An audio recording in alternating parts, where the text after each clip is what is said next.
오늘 한덕수의 기습적인 헌법재판관 알박기 사태가 터지며 개헌이고 뭐고 모든 이슈가 다시 내란 세력 척결로 모아지고 있습니다. 그런데 이 와중에 흥미롭게도 정권교체에 베팅한 정부기관들이 움직이려는 것 같습니다. SBS 단독입니다. 내란대행 한덕수가 문형배 이미선 헌법재판관의 후임자로 지명한 이완규 법제처장이 지난 12.3 내란 관련해 경찰에 피의자로 입건돼 조사를 받은 걸로 확인됐다고 합니다. 참고로 이번 보도가 의미심장한 부분은 경찰이 이완규를 참고인이 아니라 피의자로 조사를 했다는 겁니다. 즉 지금까지는 그저 내란에 연루된 인사 중 한 명이었던 이완규가 이번 보도로서 공식적인 내란범죄 피의자 이완규가 돼버린 것입니다. 이로써 대법관과 맞먹는 지위를 가진 헌법재판관의 범죄 혐의자, 심지어 그것도 최악의 민주주의 파괴 범죄, 내란 혐의로 수사를 받는 피의자를 지명한 꼴이 돼버렸는데, 결론부터 말하면 이는 경찰 쪽에서 그동안 누설하지 않고 있던 정보를 어떠한 목적에 의해 언론에 흘린 것으로밖에 해석이 되지 않습니다. 그리고 그 목적은 당연하게도 정권 교체 후 자신들의 공적을 과시하기 위함이라고 보는 게 자연스럽다고 생각합니다. 즉 이재명 대표의 압도적 지지율이 말해주듯 내란에 직접적으로 연루된 일부 공직자들을 제외하고는 상당수의 정부기관이 정권교체에 배팅을 했고 또 필연이라고도 판단한 것으로 보입니다.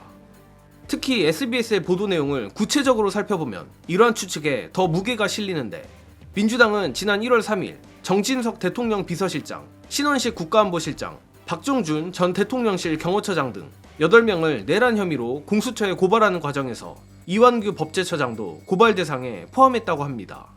이에 내란 혐의로 고발된 인사들에 대한 수사를 진행해온 경찰 특수단은 이완규 역시 입건해 한 차례 조사를 진행한 상태라고 하는데, 경찰은 입건된 국무위원들에 대한 수사가 마무리되는 대로 이완규에 대한 처분도 함께 결정하겠다는 계획이라고 합니다. 이것만 봐도 애초 경찰은 이완규 관련 수사 내용을 다른 국무위원들 수사가 마무리될 때까지 함구하려 했다는 게 드러나는 부분입니다. 그런데 하필 한덕수가 이완규를 헌법재판관으로 지명하고 난 지 반나절 만에 이완규가 내란범죄 피의자라는 사실이 언론에 터졌다? 이 바닥에 우연은 없다는 게 정예능의 생각입니다. 아무튼 다행히도 이번 보도 덕에 한덕수를 비롯한 내란 세력들로선 상당히 부담스러운 상황이 됐습니다. 안 그래도 이완규는 12.3 내란이 터진 직후 내란 속에 윤석열 등과 함께 이른바 안가회동을 했던 4인방 중 한 명이라 역풍이 더욱 거센 상황인데, 단순 내란 연루자가 아닌 내란범죄 피의자를 헌법재판관에 꽂는다는 건 상상하기도 힘든 일입니다. 그러나 한덕수가 헌법재판관 지명 같은 중요한 일에 신원조회를 안 해봤을 리 없고 이런 사실들을 모른 채 지명했을 리는 만무합니다. 결국 이런 보도들이 언젠가 터질 걸 예상하고도 이완규 헌법재판관 지명이라는 무리수를 뒀다는 것이라 정권교체를 바라는 정부기관들이 이런저런 간접적 도움을 줘도 결정권자인 한덕수는 포기하지 않을 것입니다.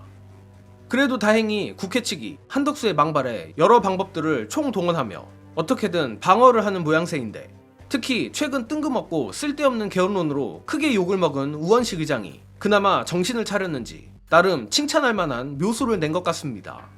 바로 국회 인사청문 접수를 아예 안 받아버린다고 선언을 해버린 것입니다. 이에 대한 해설은 영상으로 가름하겠습니다.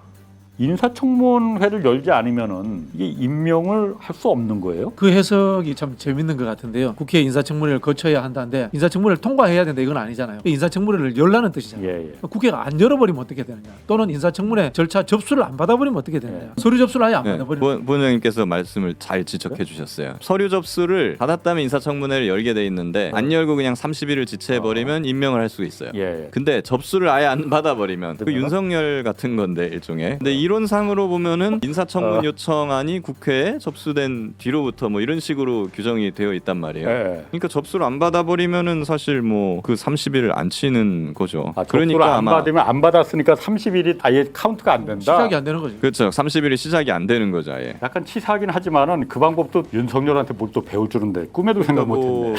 좀 그렇기는 하지만 어쨌거나 한 30일 이상 안 받아버리면 그 다음에 뭐 한 5월 한 10일 이때쯤에 제출이 됐다. 그러고 나서 그럼 청문회를 안 열고 30일만 버티면 새로운 대통령이 들어와요. 그럼 새로운 대통령이 들어오자마자 이완규랑 함상훈 지명 철회하겠다. 이렇게 하면은 이론상으로는 되기는 해요.